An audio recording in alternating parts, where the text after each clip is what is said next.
kita penonton lah bisa lihat sendiri. Betul. Orang-orang yang nikah, kemudian dia melalui jalan pacaran itu sumirnya berbeda. Betul. Hari H wis arep ngopo malah tambah beban ya wis tak demok, wis tak kapak-kapakno kok gitu loh. Saya malam Gitu loh. malam pengantin baru nyetak terus iki arep ngopo ya?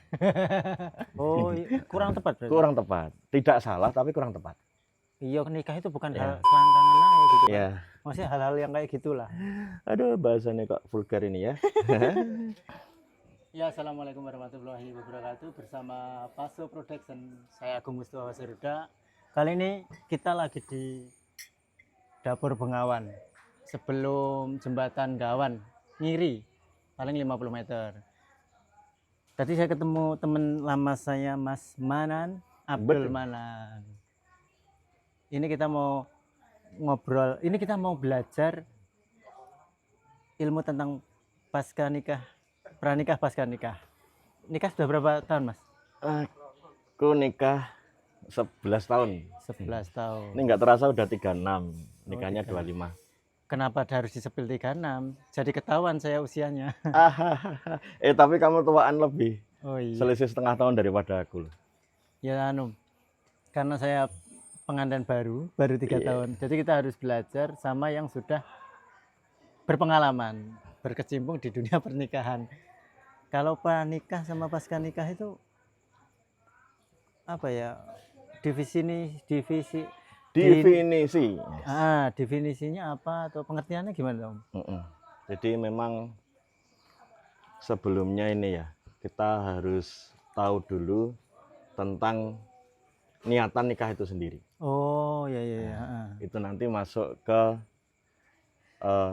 para pranikah atau sebelum menikah. Oh, pranikah. Ada beberapa hal yang perlu dipersiapkan sebelum menikah. Di antaranya adalah niat ikhlas lillahi ta'ala. Jadi gini guys, nikah itu kalau nggak diniati benar-benar lillah, berat gitu loh, berat. Walaupun ketika diniati lillah ya masih berat, tapi kan insya Allah ada jalan-jalan menuju solusi-solusi gitu loh. Betul. Selain niat juga perlu ilmu memilih pasangan. Warna ilmu nih, Tat? Iya no. Nggak sekedar caruk neng ngarepan. Oh ndak no, bahaya no. Kan ada itu. Nanti kita sepil di akhir aja. 4 hal tentang pasangan yang baik seperti apa dan seterusnya nanti di belakang aja. Selain itu juga masih perlu yang namanya proses menemukan jodoh yang baik dan benar menurut Islam. Jadi misal kita ya sebagai orang yang beriman kan kita nggak mau kan FOMO sama sosial media dan seterusnya, ikut-ikutan pacaran, malu nggak punya pacar dan seterusnya kan nggak mau kan. Nggak gitu kan kita kan. Bedanya gitu. Makanya kita tempuh cara-cara yang syar'i. Ada caranya? Oh iya no. Nanti kita sepil di belakang. Kemudian sebelum menikah juga harus ada kesiapan mental. Kemudian juga persiapan kaitannya dengan keilmuan kita tentang pranikah juga harus ready. Aku ada buku yang kemarin tak tunjukin ke kamu segini itu. Oh yang itu 8-9 buku itu? 8-9 buku itu. Salah satunya itu yang Kuandel itu bagus itu. Itu tentang mempersiapkan pernikahan dan seluk-beluknya sampai akhir itu ada di situ. Pun juga ada kaitannya dengan persiapan finansial. Tapi nanti kita bahas di belakang detailnya seperti apa. Apakah harus sukses? Harus kaya dulu? Iya, gitu dan seterusnya nanti kita detailkan di akhir. Kemudian selain pranikah juga ada persiapan ataupun hal-hal yang diperlukan di pasca nikahnya. Misalnya ilmu-ilmu membangun rumah tangga, cara mendidik anak menurut Rasulullah seperti apa. Kemudian tentang tugas suami istri, itu bagaimana, tentang kewajiban masing-masing itu bagaimana. Oh iya, karena agama kita sedetail itu tugasnya istri ada dalilnya, tugas suami juga ada dalilnya gitu. Nanti juga masih ada tentang psikologi suami istri. Iya.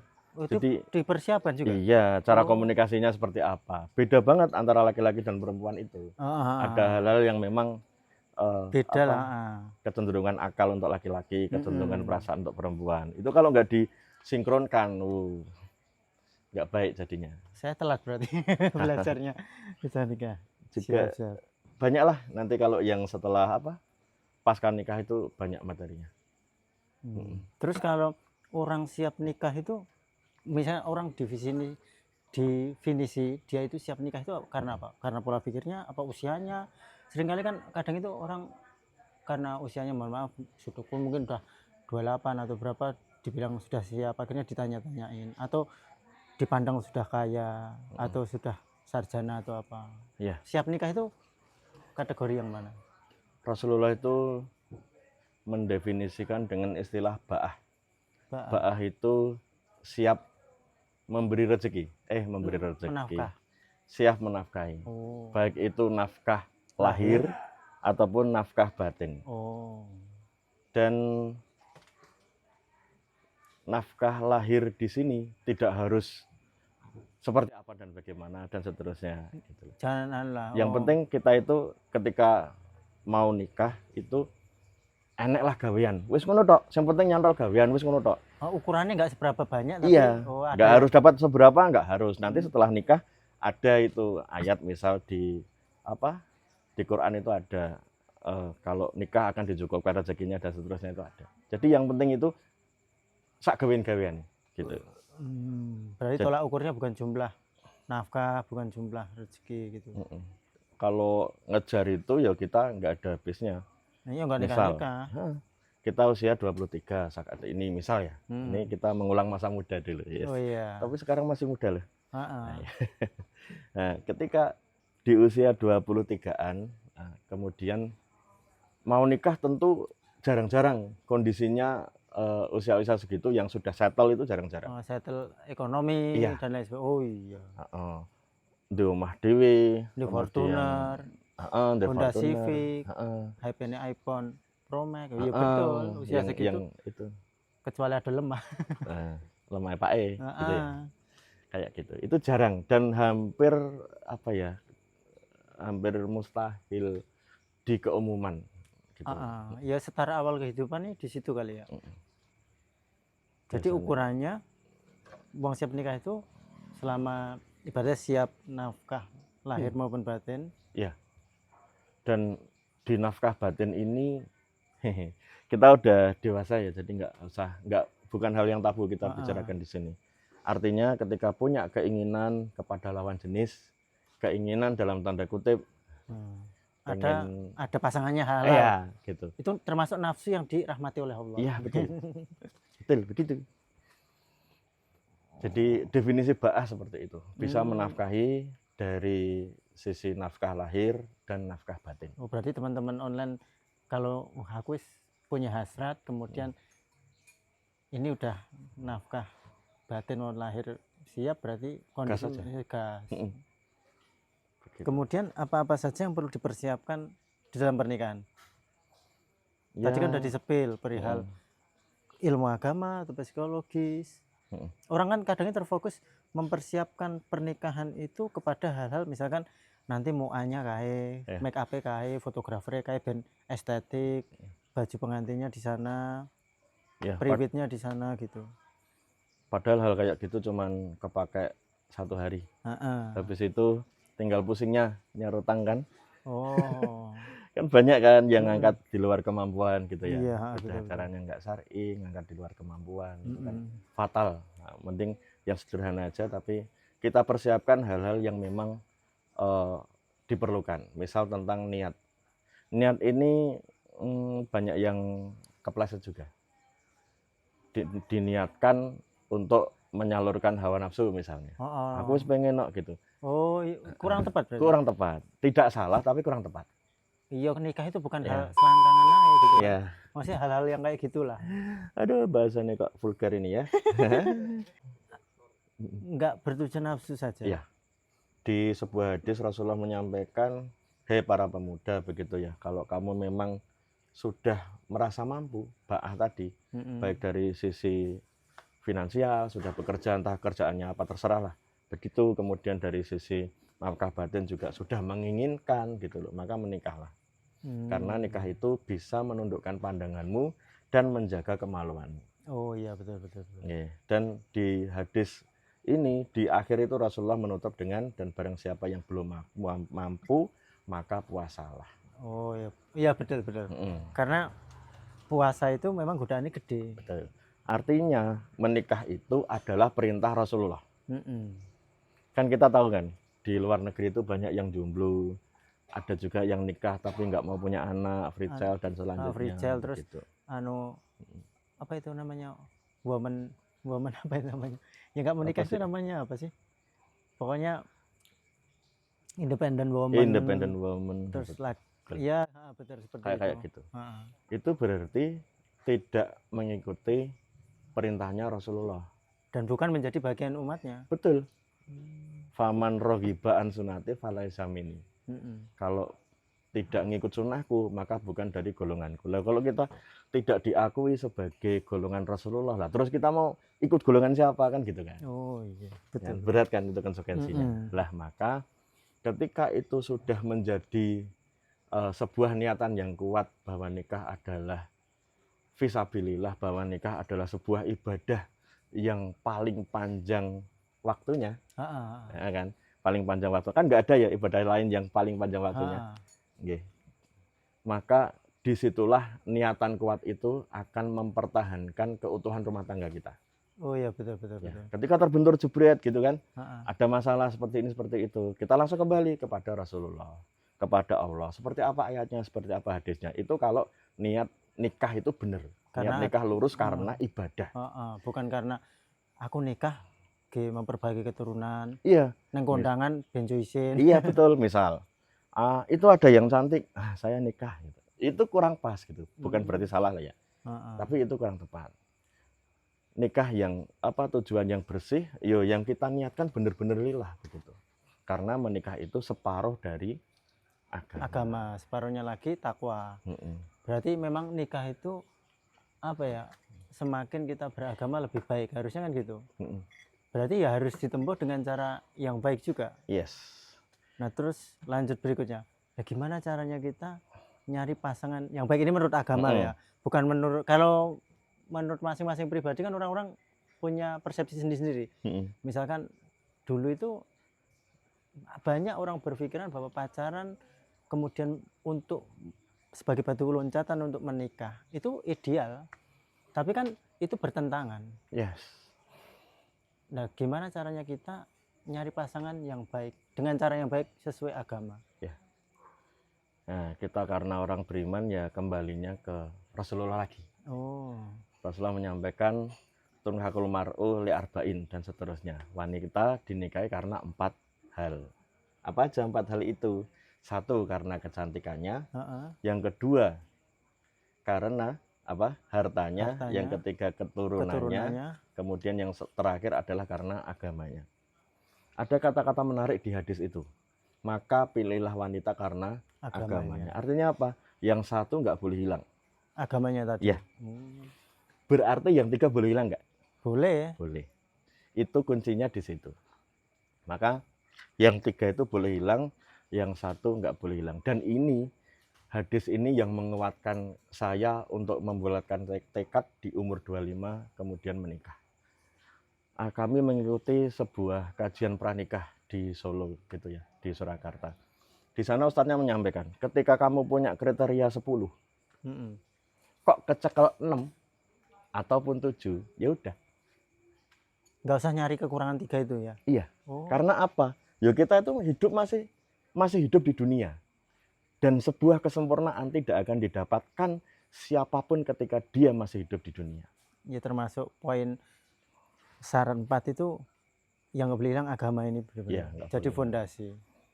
Ya benar juga sih, karena memang nyari yang perfect yang susah juga. Iya. Pasti ada plus minusnya lah.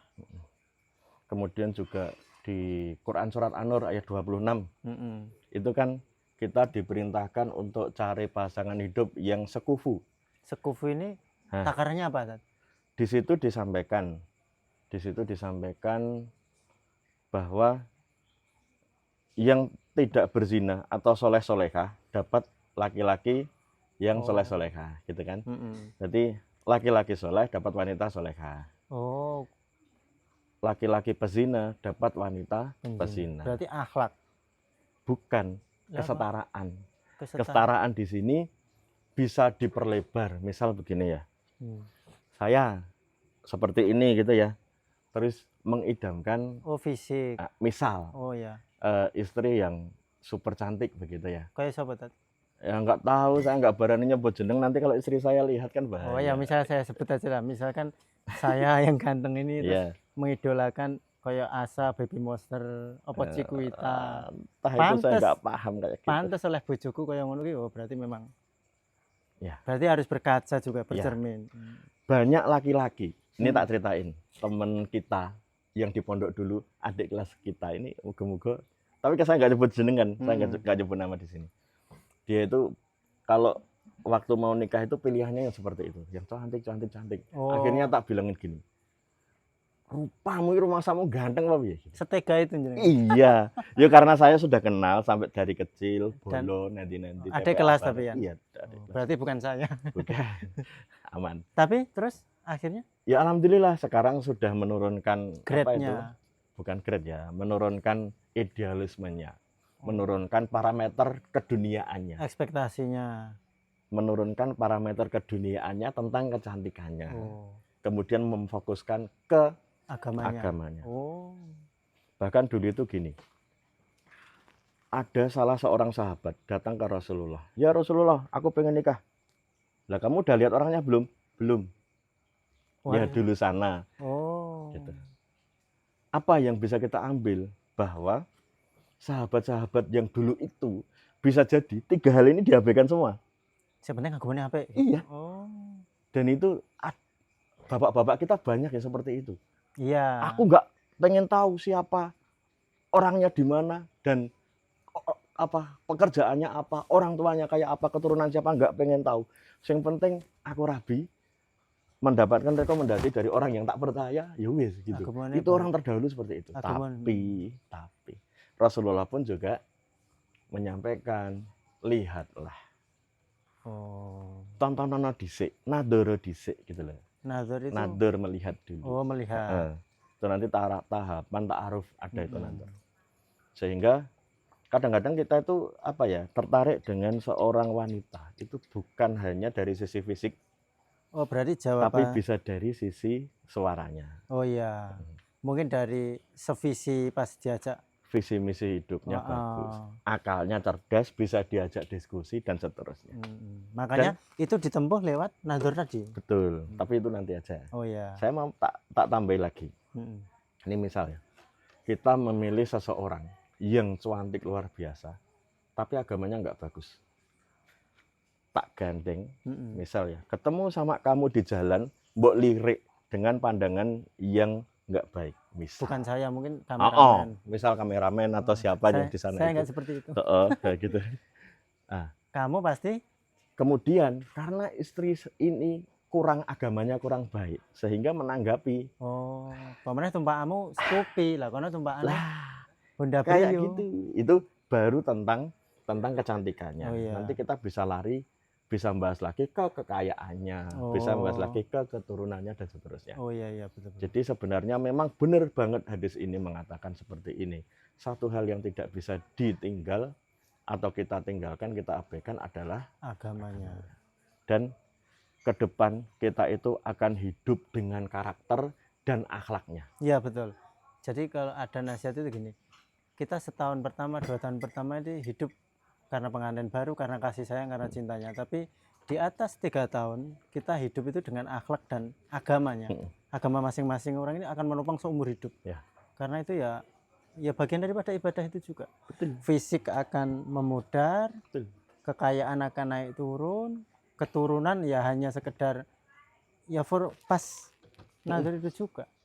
Biasanya keturunan itu yang berkepentingan orang tua. Kalau kita yang ngelakuin sih nggak gagas ya. Oh, maksudnya ya. orang tuanya itu Iya, pejabat betul. atau nggak peduli. Yang penting aku seneng anaknya selesai gitu kan. Apalagi anak cowok gak gagas, yang penting dia baik, agamanya baik, ayu sisan, ya udah. Betul. Kemudian gimana tadi disinggung nazar. Berarti gimana cara proses ta'aruf terbaik? Apa pacaran itu tadi juga bagian daripada proses ta'aruf? Gini guys, Jadi tadi kan persiapan, Hmm. kemudian, nah ta'aruf yang baik itu gimana? Gini,